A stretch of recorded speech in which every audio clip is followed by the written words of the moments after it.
हरे कृष्णा। सभी भक्तों का स्वागत है आज की भगवत गीता क्लास में।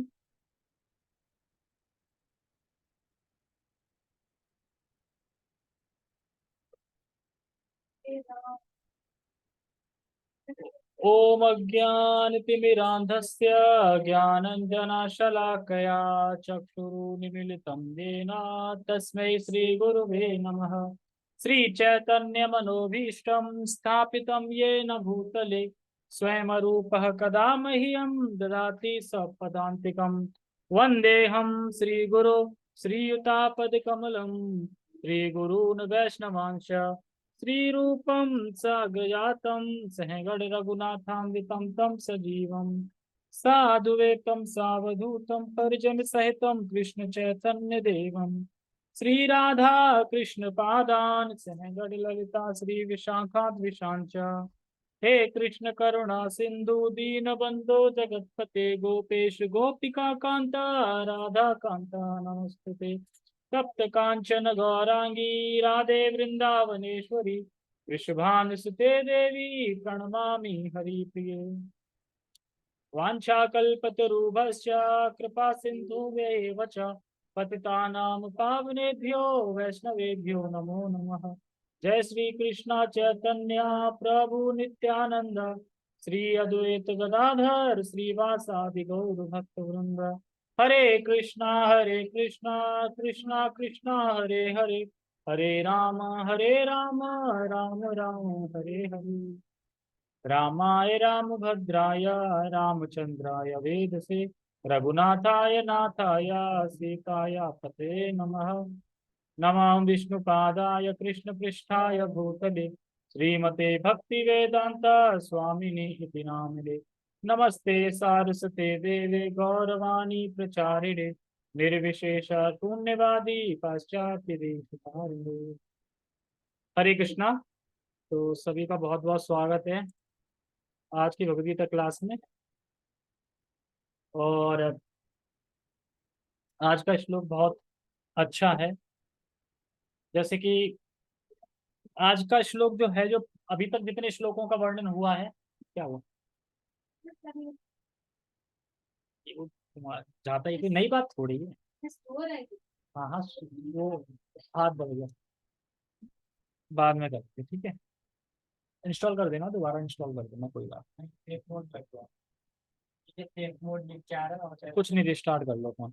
आज जो है, आज हम परम जो परमात्मा जो भगवान है उनके गुणों का वर्णन सुनेंगे कि वो क्या क्या गुण है उनमें। और मतलब कि इस हृदय में बैठ के वो क्या क्या करते हैं, किसको कब ज्ञान देते हैं, किसके लिए उपद्रष्टा रहते हैं, किसके लिए अनुमंता रहते हैं, कैसे कंट्रोल कर रहे हैं, क्या कर रहे हैं, ये सब चीजें चर्चा होंगी आगे वाले श्लोकों में। तो पहले हम श्लोक का उच्चारण करते हैं। उपद्रष्टानुमंता च भर्ता भोक्ता महेश्वरः परमात्मेति चाप्युक्तो देहे अस्मिन् पुरुषः परः। उपद्रष्टानुमंता च भर्ता भोक्ता महेश्वरा परमात्मेति चापि युक्तो देहे अस्मिन् पुरुषः परः। देखो, अभी पीछे बात हुई थी कि अभी तक पुरुष पुरुष पुरुष की जो बात चल रही थी, वो कौन सा पुरुष था? जीव। जीव की बात चल रही, जो भोग कर रहा है इस प्रकृति का, और प्रकृति भोग गया है। अब आ गया पुरुषः परः, एक पुरुष और है, भोक्ता और है। लेकिन हमें अंडरस्टैंडिंग ये समझनी होगी कि भोक्ता किस रूप में भोक्ता है। भोक्ता है मतलब कि पालन करने में, पालक है सबका, पालन करता है, इस मोड पे उसे भोक्ता बता रहा है। यानी नियात्मक और निर्लिप्त है। नियात्मक मतलब जो नियामक है, भोक्ता मतलब किस कंडीशन में भोक्ता बता रहा है, नियामक के रूप में नियामक है, और इस जगत से निर्लिप्त है। मान लो भगवान तो कहते हैं मैं आसक्त नहीं हूं, अटैच नहीं हूं, तो फिर भगवान भोग भोग कर सकते हैं? भगवान कह रहे हैं मैं अटैचमेंट नहीं हूँ उस जगत से, तो इसका मतलब भोग नहीं कर रहे हैं भगवान। भगवान तो पालन कर रहे हैं, नियामक है इस जगत के, ठीक है। भोक्ता कौन है? जीव है, यानी हम जीव जो प्रकृति का भोग करते हैं। भगवान का अल्टीमेट परम भोक्ता है, सब कुछ उन्हीं से आ रहा है, उन्हीं का है सब कुछ। तो सबसे पहले समझिए, उपद्रष्टा। उपद्रष्टा जैसे होता ना, उप उपद्रष्टा मतलब, उप मतलब पास में, उपद्रष्टा मतलब साक्षी। तो साक्षी कैसा साक्षी? साक्षी मतलब पास में। उपद्रष्टा मतलब पास में बैठकर। कहाँ पर पास में बैठकर? हृदय में। हृदय में पास में बैठकर, हृदय में देख रहे हैं कि उसकी इच्छा क्या है। देखो हृदय में भगवान बैठे हैं, और अब देखो ये समझ आ गया कि भगवान पास बैठे हैं आत्मा के, मतलब परमात्मा आत्मा दोनों पास पास बैठे हैं बिल्कुल। दूर नहीं है, दूर होते तो उपद्रष्टा नहीं होता, कुछ और वर्ड आता। उपद्रष्टा का मतलब है कि भगवान परमात्मा के बिल्कुल पास में बैठे हैं, हमारे पास में। अगर हम धीरे से भी बोलेंगे ना कुछ, भगवान तुरंत सुन लेंगे, सबसे पहले भगवान ही सुनेंगे, इतने पास बैठे। हमें शायद हो सकता है कि कुछ लंबा नहीं लग रहा, वो पास बैठे हैं, लेकिन सोच के देखो, भगवान पास बैठे हैं। इसका मतलब अगर तुम भोग करने की इच्छा कर रहे हो तो भगवान तुरंत सुन लेंगे तुम भोग करने की इच्छा कर रहे हो, इच्छा तुरंत इच्छा देख लेंगे। और अगर तुम ये इच्छा कर रहे हो कि मुझे भगवान का नाम लेना, तो ये भी देख लेंगे, तो भगवान का नाम। तो इसलिए कह रहे हैं उपद्रष्टा, यानी भगवान पास में बैठे हैं, हृदय में हैं और देख रहे हैं उसकी इच्छा क्या है। जैसे हम कोई इच्छा करते हैं, भगवान तुरंत भौतिक शक्ति को एक्टिवेट करते हैं, और भौतिक शक्ति फिर वो हमें प्रोवाइड कराती है। और अगर हम और अगर हम कोई आध्यात्मिक चीज चाहते हैं, जैसे भगवान का नाम, भक्ति, तो भगवान क्या है, बड़ा प्रसन्न हो जाते हैं, कहते हैं वाह। मतलब कि अनुमति भी देते हैं और सहमत भी होते हैं इस बात पे। बाकी लोगों को सब अनुमति देते हैं, कोई गंदा काम करना चाह रहा है, कोई कुछ करना चाह रहा है, जो भी भौतिक इच्छा है जिस चीज की, तो उसके लिए अनुमति दे रहे हैं, अप्रूवल देते हैं। अप्रूवल भगवान से ही मिलती है, मतलब स्टैंप। यानी जिस जगत में जो कोई जो कुछ भी करता है, वो भगवान की अनुमति से ही होता है। लेकिन अब कोई बोल सकता है तो फिर ये गलत काम करा रहे हैं, वो भगवान करा रहे हैं। भगवान व्यवस्था करते हैं, भगवान तो निर्लिप्त है, भगवान थोड़ी इसमें करा रहे हैं, भगवान थोड़ी कह रहे तू कर, तेरी इच्छा है, भगवान व्यवस्था कर रहे हैं, क्योंकि वो अनुमंता है, उत्कृष्टा है।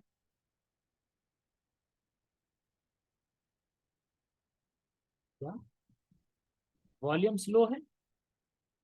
नहीं, वॉल्यूम तो सही है। और बाकी सभी लोगों को तो ठीक आ रही होगी, हो सकता है तुम। हरे कृष्णा, आप कैसी आवाज आ रही है? अब ठीक आ रही? अब ठीक आ रही है आवाज? अब कैसी आ रही है हरे कृष्णा? अब ठीक आ रही है? अच्छा ठीक है, ओके। देखो, उपद्रष्टा मतलब होता है वो देख रहे हैं कि क्या इच्छा है, जीव की क्या इच्छा है, भगवान देख रहे हैं, इसको बोलते हैं उपद्रष्टा। फिर क्या है? अनुमंता। अनुमंता का मतलब है व्यवस्था कर रहे हैं, व्यवस्था कर रहे हैं। और कैसे कर रहे हैं व्यवस्था? माया के द्वारा। व्यवस्था कर रहे हैं माया के द्वारा भगवान, कि ये फलाना फलाना जीव की इच्छा है, अब उसको फुलफिल कैसे करने है, तो माया के द्वारा व्यवस्था कर। और किस प्रकार से उसको ये भोग उपलब्ध हो। जैसे कि रेस्टोरेंट का एग्जांपल दिया था, कस्टमर ने इच्छा करी, वहां पे एक आंटी हैं जो पका रही हैं, वो लाके दे दे। और अप्रूवल किसकी होती है? जो मैनेजर है उसकी, यहाँ दे दो, पैसे आ गए, मतलब पैसे मिलेंगे, दे दो, ये ऑर्डर है इसका, दे दो। तो उस तरीके से है कि हम इच्छा कर रहे हैं, तो भगवान भौतिक माया के माध्यम से हमारी इच्छा को पूर्ण करता है, ये बता रहे हैं। और भगवान इस प्रोसेस में पूरी तरह से निर्लिप्त है, उन्हें बिल्कुल कुछ भी नहीं चाहिए। यानी भोग हम ही कर रहे हैं, जीव कर रहा है, क्योंकि जीव ने इच्छा करी, वो जीव के लिए प्रस्तुत हो गया, तो कौन भोग कर रहा है? जीव कर रहा है, भगवान तो निर्लिप्त है ना। भगवान बिल्कुल अलग है उससे, भगवान को कोई मतलब नहीं है उससे।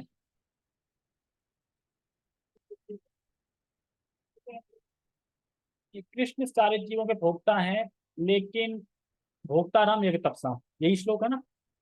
इसकी अंडरस्टैंडिंग थोड़ी समझनी पड़ेगी। भोक्ता राम यज्ञ तपसाम, जब भी हम कोई यज्ञ करते हैं तो उसके भोक्ता कृष्ण।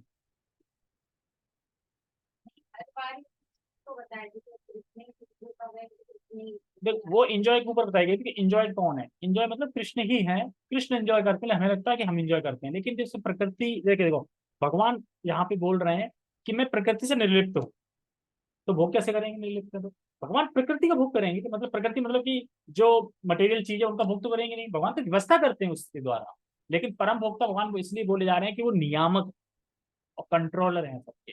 नियामक है मतलब कैसे देगा? ये शरीर किसने दिया? प्रकृति भगवान ने।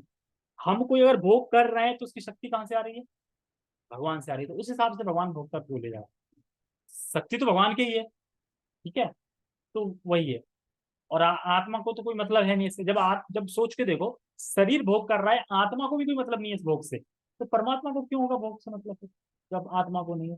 वहां भोक्ता हम एक तरफ समझते हैं कि जो भी यज्ञ होते हैं, जो भी स्पिरिचुअल यज्ञ होते हैं, जो भी कुछ होते हैं, उसके परम भोक्ता कौन है? कृष्ण ही है। जैसे अपना अभी भागवत में पढ़ रहे हैं ना, कि भोक्ता मतलब यह कि जो भोक्ता राम एक तरफ समझ, वो तो कृष्ण ही है, विष्णु ही है, भोक्ता तो वही है। हम चाहें कि हम भोक्ता, तो हम भोक्ता नहीं हैं हर चीज के, कृष्ण ही है। लेकिन यहाँ पे डिजायर चल रही है, जैसे कि हमें खाना खाना है, ये करना है, वो करना है, मतलब इंद्र तृप्ति, उसके भोक्ता मतलब हम है, और ये सब प्रकृति के द्वारा मिल रहा है। तो प्रकृति भोग्य है, हम भोक्ता है। और भगवान ही लोग ना, देखो, उपद्रष्टा अनुमंता चा हरता भोक्ता महेश्वरा, भोक्ता तो यहाँ भी लिखा है।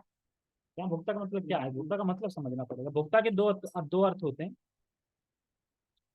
एक भोक्ता का अर्थ होता है हम्म,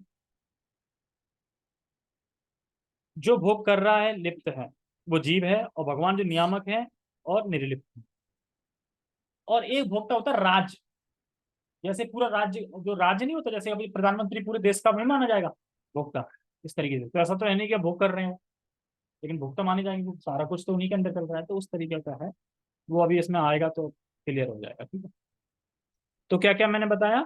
उपद्रष्टा, अनुमंता, अनुमंता मतलब नियामक है, और वो माया द्वारा सबकी व्यवस्था कर रहे हैं जो जिसकी इच्छा है। और भगवान तो पूरी तरह निर्लिप्त है। और हाँ, जो कर्म के अनुसार है उस पर अप्रूवल दे रहे हैं। ऐसा नहीं कि जो इच्छा करी मिल गया, ऐसा होता है कि उन्हें जो इच्छा करी वो मिल जाए। जो इच्छा करी भगवान देखते हैं उसकी हिस्ट्री की, उसके कर्म में है कि नहीं, वो है, फिर अप्रूवल दे देते हैं, हाँ है तो क्या, नहीं है तो फिर नहीं मिलता। मान लो मैं सोचा 1 लाख रुपए मिल जाने पर, है ही नसीब में तो कैसे मिलेगा? जितना कर्म में लिखा हो उतना मिल जाएगा, तो भगवान उतने ही अप्रूवल देते हैं।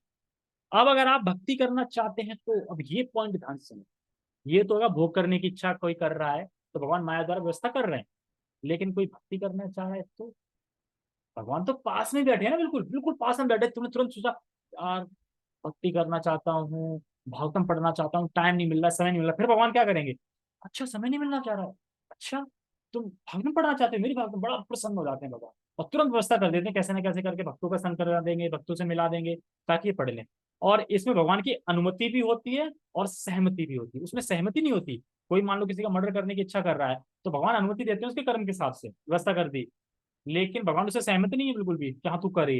भगवान नहीं चाहते ये करो, भगवान चाहते तुम भक्ति करो, मेरे धाम आ जाओ। लेकिन भगवान फोर्स नहीं कर सकते, क्योंकि स्वतंत्रता दे रखी है बस, इसलिए। अगर ये स्वतंत्रता नहीं होती तो फिर कोई बात नहीं थी। तो जो स्वतंत्रता दे रखी है, उस वजह से हम भगवान को स्वीकार भी कर सकते हैं, भगवान को अस्वीकार भी कर सकते हैं। दोनों हमारे हाथ में है। तटस्था शक्ति है हम। पानी में भी गिर सकते, पानी में भी मतलब समुद्र में भी जा सकते हैं, और तट पे भी खड़े हो सकते हैं। कुछ भी कर सकते हैं, हमारी ऊपर है, इसमें भगवान फोर्स नहीं करते बिल्कुल भी। तो यहाँ पे बता रहा है, अगर आप भक्ति करना चाहते हैं या कर रहे हैं, और भागवत पढ़ना चाह रहे हैं, और टाइम नहीं मिल रहा है, समय नहीं मिल रहा है, तो भगवान बहुत प्रसन्न होते हैं। अरे, ये मेरी भागवत पढ़ना चाहता है, पास में ही तो बैठे हैं ना, अभी तो बोल रहे हैं दृष्टा, तो कितने खुश होते हैं बताओ। तो इसीलिए मैं नहीं कर पा रहे हैं, कोई बात नहीं, इच्छा करनी चाहिए। भगवान इच्छा करने से ही खुश हो जाते हैं, इच्छा तो करता है, और फिर भगवान की इच्छा पूरी भी हो जाती है। तो भक्ति करना चाहता है, तो भगवान तुरंत नोट कर लेते हैं डायरी में, हाँ ये भक्ति करना चाहता है, और अनुमति भी देते हैं, और सहमति भी होते हैं। और नीचे कह रहे हैं भर्ता भोक्ता महेश्वरा। भर्ता मतलब होता है जीव के धारक है, पालक, पालन कर रहे हैं ना जीवों का, भर्ता। और भोक्ता मतलब भोग करने वाला और राज्य करने वाला। देखो दो चीज है इसमें, भोग करने वाला और राज्य करने वाला। तो जो भगवान के यहाँ पे भोक्ता बोल रहे हैं, वो बोल रहे हैं भोग करने वाला और राज्य करने वाला। राज्य नहीं कर रहे हैं भगवान तो, पूरे राज्य के तो राज्य कर रहे हैं। तो इसके अंडरस्टैंडिंग हमें समझनी पड़ेगी। और महेश्वर मतलब शिव शंकर। महेश्वर मतलब है कि सभी के जीवों को कंट्रोल कर रहे हैं, सभी के अंदर बैठे हैं, और वहीं से अंदर से ही सब कुछ कंट्रोल कर रहे हैं। नियामक, नियम, नियंता है, मतलब नियामक कर रहे हैं। फिर नेक्स्ट लाइन करें, परमात्मेति चापयुक्तो देहे अस्मिन पुरुषो परा। पुरुषा परा मतलब जो पुरुष है वो हम हैं, यानी प्रकृति का भोग कर रहे हैं। पुरुषः परा मतलब इससे भी परे, जीव से भी परे कौन है? पुरुष परा मतलब भगवान, जो कि निर्लिप्त है। देखो ये जो समझना पड़ेगा, मैं ये जो क्वालिटी है ना, ये सोचो कितनी अच्छी है, कि तुम्हारे सामने भोग सारे उपस्थित हैं, तुम सबकी भूख की व्यवस्था भी कर रहे हो, सब कर रहे हो, लेकिन उससे अटैच नहीं हो बिल्कुल भी। तो भगवान उसी तरीके से हैं, सब कुछ दे रहे हैं पर उससे भगवान को कोई मतलब नहीं, अटैच नहीं है, डिटैच है बिल्कुल। ये चीज समझ में दिया, ये बहुत अच्छा पॉइंट लगा मुझे। अब चक्कर ये है कि जब माला करेंगे, भक्ति करेंगे, तो ये पॉइंट समझ में आएंगे कि हाँ, भगवान का ये गुण, ये सब कुछ उन्हीं का है और वो उनको आना सकते हैं, उससे बिल्कुल नहीं चाहिए। मान लो एक ही अपने हृदय में परमात्मा बैठे हैं, जीवात्मा भोग कर रही खूब, ये लाओ वो लाओ, नाल पुआ गुलाब जामुन, और भगवान को कोई मतलब ही नहीं है, मतलब एकदम निर्लिप्त है, देते जा रहे हैं, खाते जाओ, कोई मतलब नहीं। ऐसा ना कि चोरी छुपे खा भी लें ऐसे करके, ऐसा नहीं। तो ये चीज हमें समझनी होगी। परमात्मेति चापयुक्त मतलब इनको परमात्मा भी कहा जाता है। कोई कहता है देखो गीता में भगवान ने बोला है परमात्मा की शरण में जाना है, भगवान ये भी तो कह रहे परमात्मा मैं ही हूँ, ये भी कह रहे हैं, जैसे यहाँ बोला ना वो, मुझे परमात्मा भी कहते हैं, भगवान कह रहे हैं कि मुझे परमात्मा भी कहते हैं, यानी परमात्मा भगवान एक ही है, अलग अलग नहीं। और कह रहे हैं देही देश में पुरुषः परा, देह मतलब इस देह में रहने वाले हैं, परमात्मा है और इस देश में रह, इस देह में रहने वाले हैं, और ये परा पुरुषा हैं, यानी इस जीव से परे हैं। जीवात्मा आसक्त हो जाती है पर भगवान आसक्त नहीं होते, इसलिए कह रहे हैं कि जीव से भी परे हैं, तो अच्छे हैं परे। जैसे कि अभिषेक है, अब और कोई अभिषेक के बराबर ही है कोई। अब अभिषेक मान लो पढ़ाई में होशियार है बहुत, और वो इंसान नहीं है, तो उससे परे अलग होता है ना, अभिषेक परे है उससे भी, क्यों? उस पढ़ाई में अच्छा है, वो नहीं है। तो इसी तरीके से जीवात्मा आसक्त है इस संसार में भोगों में, भगवान आसक्त नहीं है, तो इसलिए कह रहे हैं पुरुषा, ये पुरुषा है वो पढ़ा परे पुरुषा। नहीं तो दो दो पुरुष आ जाएंगे तो लोग कंफ्यूज आएंगे कौन से पुरुष की बात चल रही है, जीवात्मा या भगवान। तो पुरुषा पर टेक्स्ट पढ़ते हैं। आज सही बताऊं तो मुझे बिल्कुल भी टाइम नहीं मिला इस क्लास को तैयार कर, बिल्कुल भी। या ऐसे थोड़ा थोड़ा जल्दी जल्दी जो भी है बस टेक्स्ट। तो भी इस शरीर में एक दिव्य भोक्ता है, कौन है वो दिव्य भोक्ता? कृष्णा, जो ईश्वर है। अब आगे ना दिव्य भोक्ता, मैं भाई भोक्ता राम यज्ञ तपसम, यज्ञ जो होते हैं वो दिव्य कैटेगरी में होते हैं, दिव्य लेवल पे, दिव्य पद पे, तो उसके भोक्ता, ना कि ये मटेरियल प्रकृति के भोक्ता। प्रकृति में भगवान भोग करेंगे क्या? तो फिर लेकिन वो उस अंडरस्टैंडिंग से बोला जाता है कि सब कुछ तो भोगने वाले कृष्ण ही है, क्योंकि सब कुछ कृष्ण का ही है। हमें लग रहा है कि हम एंजॉय पर कृष्ण ही है, क्यों? क्योंकि सब कुछ कृष्ण का ही है, कृष्ण का ही शरीर है। जैसे कोई बोले ये पता है आपको ये शरीर आपका नहीं है, अच्छा कैसे? अगर आपका शरीर होता तो आपके जन्म लेने से पहले भी होता आपके पास, और आपके मरने के बाद भी होता आपके पास, यहाँ क्यों छोड़ के चले जाते हो अपना शरीर? इसीलिए शरीर भी हमारा नहीं है। इसीलिए तो कह रहे हैं कि जागो जागो, भगवान की भक्ति कर लो। ये शरीर के साथ तीन चीजें होती हैं, या तो इसे कीड़े खाएंगे लास्ट में, या इसे जलाया जाएगा, और या इसे कुत्ते खाएंगे। कीड़े कहाँ खाते हैं? दफना देते हैं ना, दफना के बाद एक साल बाद खोल खोद के देखना, हड्डी निकलेंगी, मांस खत्म, कौन खा गया? कोई कहेगा वहां पे कीड़े कहाँ से आए अंदर जमीन में? भैया भगवान ने सबकी व्यवस्था कर रखी है, जितने भी कीड़े मीड़े हैं ना उनको खाना कहाँ से मिलना है, सबकी व्यवस्था कर रखी है, हर चीज की। कीड़े तो छोड़ो, आज ही मैं सुन रहा था क्लास में कि यहाँ पे जैसे बोलते हैं ना कि भगवान सर्वव्याप्त है, हर जगह है, और भगवान एक जगह भी है। तो क्या ऐसे कैसे होता है? सब जगह है तो एक जगह कैसे हो सकते हैं? सब जगह तो सब जगह ही है, फिर एक जगह तो सब जगह भी है और एक जगह भी है, ऐसा कैसे? क्या एग्जाम्पल देते हैं पानी का, क्या पानी है यहाँ पे? पानी है नहीं यहाँ पे? पानी हर जगह है, हर जगह पानी है। अब सोचो दिखाई तो नहीं दे रहा, पर है। एसी लगा लो पता चल जाएगा। इस कमरे में एसी लगा दो, पानी कहाँ से आएगा? पानी जो टपकता है वो कहाँ से आता है? बताओ।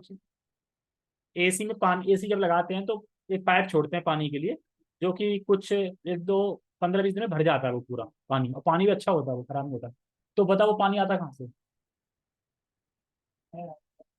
हाँ। इस रूम में पानी है, और इस रूम से खींच खींच के पानी ला रहा है वो तो। अब सोच के देखो ना ये कितना अचिंत्य है। यही अचिंत्य है, और तो छोड़ो। एसी देखिए, अब एसी कहीं पे भी लगा दो, एसी में ऐसा नहीं कि वहीं से पानी डाला जा रहा हो, फिर पानी बन कहाँ से रहा है? नहीं, एसी इसी कमरे से पानी खींच के उसमें डाल रही है। फ्रिज में भी ऐसे, फ्रिज में पानी कहाँ से आ रहा है? खींच के पानी आ रहा है ना, आ जाता है ना पीछे पानी। चलो फ्रिज में बोल सकते हैं बर्फ बर्फ जम गई है उसको निकल गया हो मान लो, वो तो खैर चलो ठीक है रखने, लेकिन ये देखो ना, एसी इस रूम से ही पानी को खींच के अंदर डालते हैं, और फिर भी ये बहुत से लोगों को पता नहीं होगा बिल्कुल भी ये बात। ठीक है, तो यही चीज है चिंत, तो भगवान ऐसे ही जैसे पानी हर जगह ऐसे खींच भी है, और पानी एक जगह भी है, हम गिलास में भी पीते हैं वो भी पानी, और हर जगह पानी भी है। तो ऐसे भगवान सर्वव्याप्त भी है और एक जगह भी है अपने वैकुंठ में। तो इस तरीके से हम समझ सकते हैं, टेस्ट पढ़ते हैं।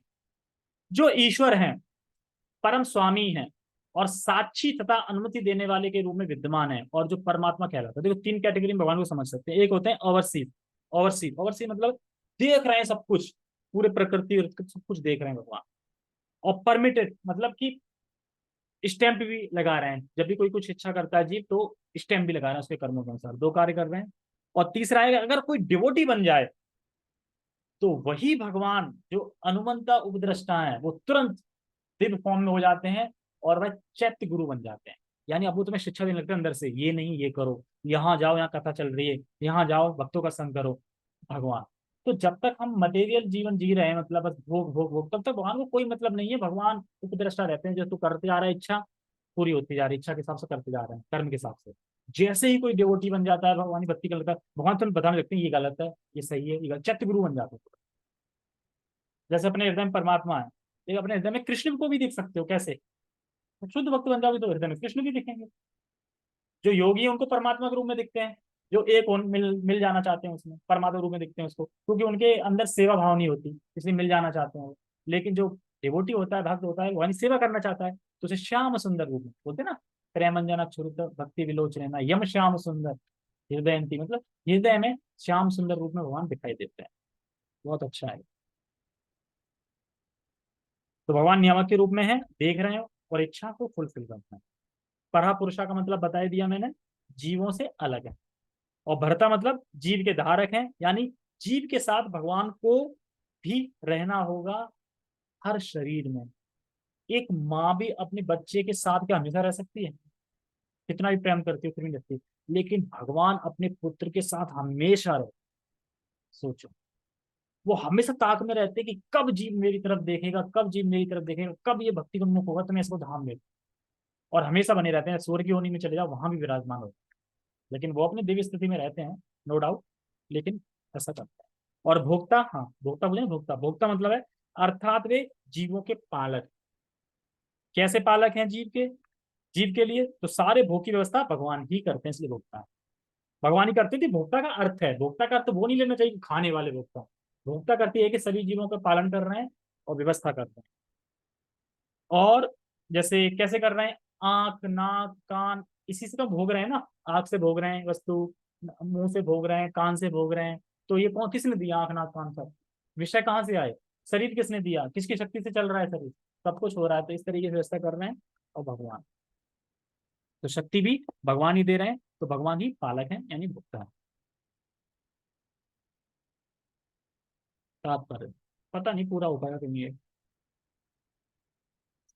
यहाँ पर कहा गया है कि जीवात्मा के साथ निरंतर रहने वाला परमात्मा परमेश्वर का प्रतिनिधि है, आगे ना, परमात्मा परमेश्वर का प्रतिनिधि मतलब विस्तार। जैसे कि कृष्ण का विस्तार परमात्मा है। जैसे एक मेले का एक डीएम होता है, जो कब तक होता है डीएम, जब तक मेला है। इसी तरीके से जब तक ये जगत की सृष्टि है, तब तक एक डीएम बना दिया यानी परमात्मा को। वो कब तक रहते हैं, जब तक ये सृष्टि रहती है, प्रलय होने पे वो भी चले जाते हैं। ठीक है ना, इस तरीके से शाश्वत रूप नहीं है परमात्मा का, शाश्वत नहीं है, क्यों, क्योंकि जब तक, देखो कब, जब तक शरीर होगा तभी तो हृदय में परमात्मा रहेंगे, शरीर ही नहीं तो परमात्मा रहेगा कहाँ पे? है ना, तो ये चीज समझ में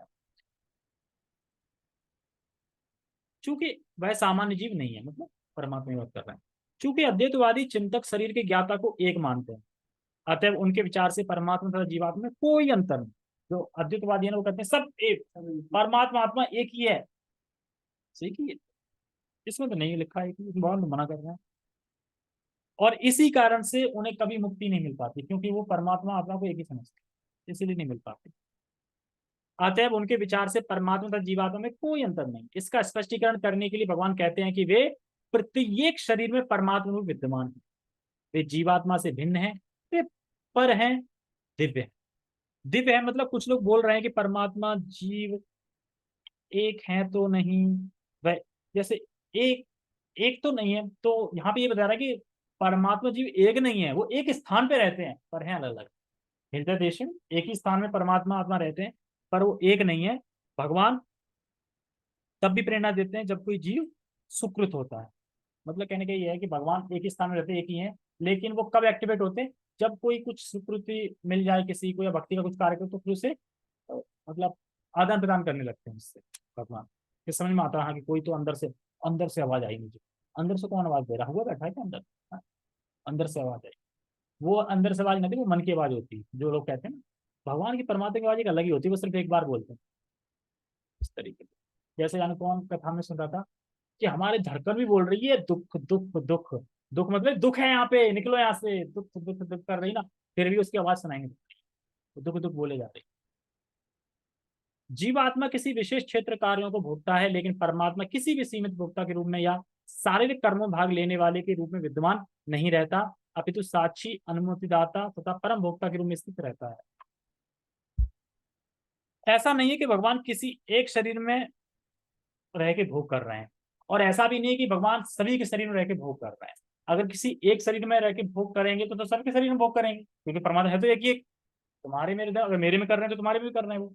तो ऐसा नहीं है कि वो किसी शरीर में रह के उसका भोग कर रहे हैं। इस शरीर का भोग मतलब ये जो शरीर है इसका भोग कौन कर रहा है? जो हम जीवात्मा पुरुष इस शरीर के द्वारा भोग कर रहे हैं, परमात्मा भोग नहीं करते, ये यहाँ पे बता रहा है। तो ये यहाँ पे बताया जा रहा है कि दूसरा ऐसा नहीं है, भगवान सभी के शरीरों में है, और जीव भोग कर रहा है पर भगवान निर्लिप्त है। जीव भोग कर रहा है शरीर में रह के, पर भगवान नहीं कर रहे हैं, भगवान निर्लिप्त है। ये बता रहा है। तो हम लोग केवल शरीर के सुख दुख का भोग कर रहे हैं, शरीर के सुख दुख का, तो भगवान निर्लिप्त है, पर भगवान निर्लिप्त है। ठीक है, अभी तो साक्ष्यम देवता रहता है, ये तो बता दिया ना। ठीक है, एक चीज और, परम भोक्ता मतलब भगवान भोग प्रदान करने वाले पालक के रूप में, इसलिए भगवान को भोक्ता बोला, मतलब भोग प्रदान करने वाले पालक इसलिए बोला जाता है। उसका नाम परमात्मा है, आत्मा नहीं, वह दिव्य है। अतः बिल्कुल स्पष्ट है कि आत्मा तथा परमात्मा भिन्न भिन्न है। फिर भी मायावादी नहीं समझ पाते, वो कहते हैं एक ही है, एक ही है, जहां लिखा है भिन्न भिन्न है। क्यों नहीं समझ पाते? क्योंकि समझना ही नहीं चाहते। और फिर भगवान भी क्या करते हैं, अच्छा तुम समझना नहीं चाहते, ठीक है, तो तुम अज्ञान में ही रहो। तुम पूरी जिंदगी यही अज्ञान में रहोगे कि भगवान परमात्मा एक ही। और ऐसे होता है, वो मर जाएंगे लेकिन यही मानेंगे नहीं परमात्मा एक ही, क्योंकि भगवान ही उनके अज्ञान को बनाए रखते हैं। अतः बिल्कुल स्पष्ट कर लिया, ठीक है। परमात्मा के हाथ पैर सर्वत्र रहते हैं, ये तो बताया गया था बहुत पहले, मतलब अपनी शक्तियों से सब जगह व्याप्त है। चूंकि परमात्मा परमेश्वर है, अतः वह अंदर से जीव की भौतिक भोग की आकांक्षा पूर्ति की अनुमति देता है ना। कोई भौतिक इच्छा करना चाह रहे हैं तो भौतिक शक्ति को एक्टिवेट कर देंगे, कोई स्पिरिचुअल इच्छा कर रहा है तो फिर आध्यात्मिक शक्ति को एक्टिवेट कर देंगे। दोनों कर सकते हैं, दोनों उन्हीं की शक्ति है। जैसे कोई पूछ रहा था कि परा प्रकृति और अपरा प्रकृति में क्या भेद है, यानी भौतिक प्रकृति आध्यात्मिक प्रकृति में क्या भेद है? अंतर केवल इतना ही है कि दोनों तो शक्ति भगवान की ही है, दोनों भौतिक जगत और आध्यात्मिक दोनों भगवान का ही है। इस जगत में जो भी वस्तु है, अगर उसका उपयोग हम अगर भगवान के लिए कर रहे हैं तो वो आध्यात्मिक है वो चीज, और उसका उपयोग अपने भोग के लिए कर रहे हैं तो भौतिक है। बस इजी है, ठीक है। आ गया 10 मिनट,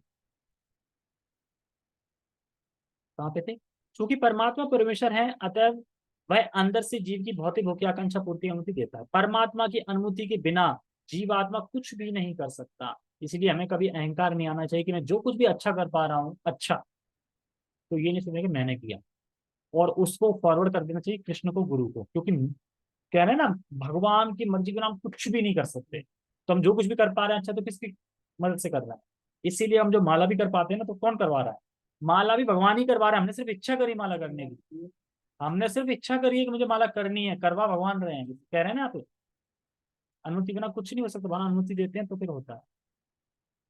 जीव भुक्त है और भगवान भोक्ता या पालक है। भुक्त मतलब भोगने वाला, जीव भोक्ता है, भगवान भोक्ता मतलब पालक, मतलब व्यवस्था करते रहते हैं। जीव अनंत है और भगवान उन सब में मित्र रूप में निवास करता है, मित्र रूप। अब एक मित्र दूसरे मित्र को क्या चाहेगा?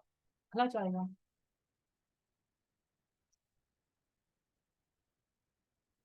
भला ही तो चाहेगा ना मित्र का, कि भाई मेरा मित्र है, कुछ अच्छा कर दूं वो कर दूं।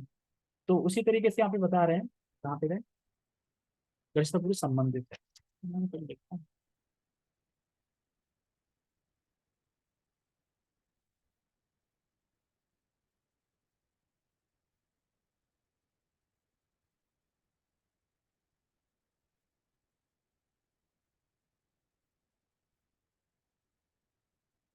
एक सेकेंड।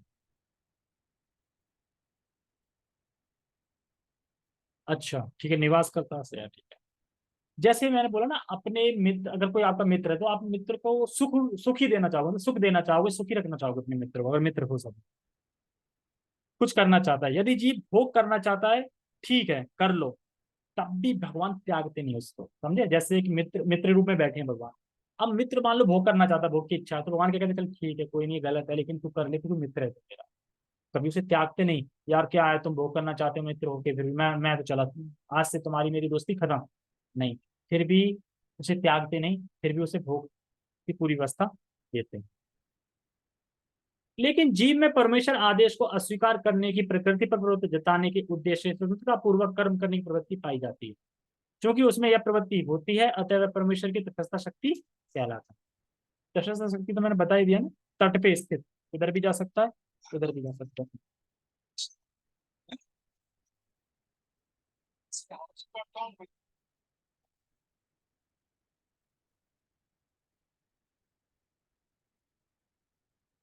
तो मैंने सोचा एक ना एक डिस्टर्ब कर ही रहे हैं, ठीक है। जीव या तो भौतिक शक्ति में या आध्यात्मिक शक्ति में स्थित हो सकता है।